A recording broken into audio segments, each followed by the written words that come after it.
Have you ever noticed how sometimes you find yourself watching specific videos all the way through to the very end without ever feeling bored, yet other videos, even though their subject matter is truly important, you end up closing after just a few short seconds? The strange thing is that some of these videos you can't stop watching aren't necessarily the best in content or the deepest, yet your eyes remain glued to the screen, as if something is preventing you from leaving.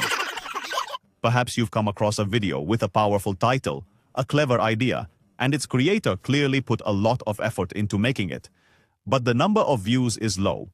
In contrast, you find yourself watching another video with almost the same concept all the way to the end without any resistance. This is where the confusion begins, not because the first one is bad, but because the second knows exactly how to capture your attention. The truth is, what happens isn't just about the information's strength, but about what goes on inside your mind from the very first moment. You are not consciously making the decision to continue. It is your brain that makes the decision, second by second, based on very subtle signals. Major channels do not leave these signals to chance. They know that if the brain feels a sense of stability, it will begin to withdraw. And for this reason, they do not allow it to settle. Every few seconds, a change takes place. Sometimes a slight movement, sometimes a simple transition, and sometimes a short silence paves the way for a new idea. This silence in itself is a message. It's as if the video is telling your brain, pay close attention, something is coming. And here's a very important point, but it's very rarely ever mentioned. Many content creators focus on what they say, and they forget how their message is received. The result is content that's full of information, but the path to understanding it is arduous. The viewer doesn't dislike the core idea, but they become exhausted before they can fully grasp it. Smart channels do the opposite. They don't present everything all at once. They hint, they postpone, and leave a small gap open. It's not an obvious gap, but rather a subtle feeling that something hasn't quite been completed yet. And this feeling, by itself, is sufficient to make the viewer think, just one more moment. Then the image comes to play its silent role. The colors are not random. The movement is not for decoration. Every element is present to give the brain a single feeling. This content is focused, not necessarily deep, but it is very concentrated, and the brain, by its very nature, is drawn to what appears focused. And that's why you sometimes see very simple videos, but they're visually compelling and easily outperform much stronger content.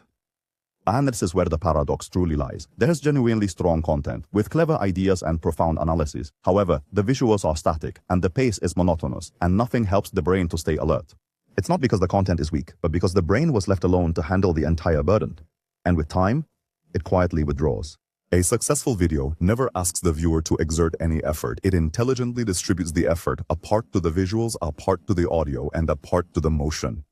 The more the effort is distributed, the greater the desire to continue, and this is where the real difference lies, not between good and bad content, but between content that exhausts the viewer and content that leads them without them even realizing it. Major channels don't possess any hidden magic secrets, but they deeply understand this equation and consistently apply it. And before this video concludes, take notice of one simple thing. You didn't receive a direct list of tips, nor did you hear a sentence telling you exactly what to do or what not to do. And yet, you began to perceive things in a completely different light. You started to grasp why certain videos gain traction and succeed, while others, despite perhaps being superior on paper, remain largely unnoticed in the shadows. This isn't merely an algorithmic issue, nor is it simply a matter of pure chance or good fortune. It's fundamentally about the very way the entire viewing experience is constructed and presented. And when you truly realize this, your question shifts from, why aren't they watching my content? Moving on to a more precise question. How does the viewer feel in the first 30 seconds? That's where the real difference begins.